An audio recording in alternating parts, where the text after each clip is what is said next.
Today's story is Whoever You Are, and this beautiful book was written by Mem Fox and wonderfully illustrated by Liesl. Let's read it together. Mem Fox, Whoever You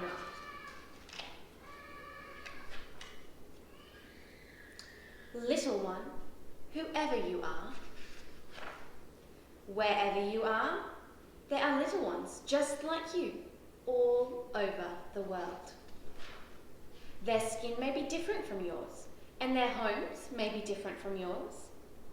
Can you see all these beautiful different houses and ways of living? Their schools may be different from yours.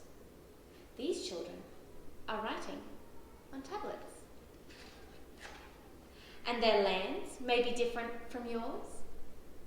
Look at the beautiful land with mountains and alpacas and a beautiful house.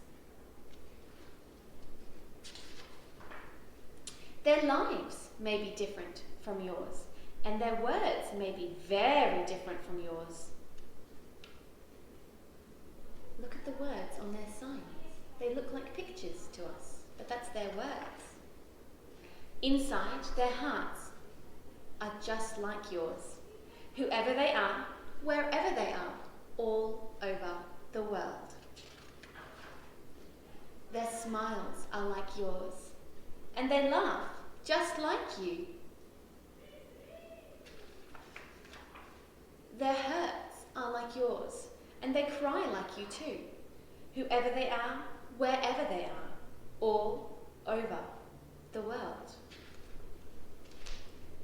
Little one, when you are older and when you are grown, you may be different.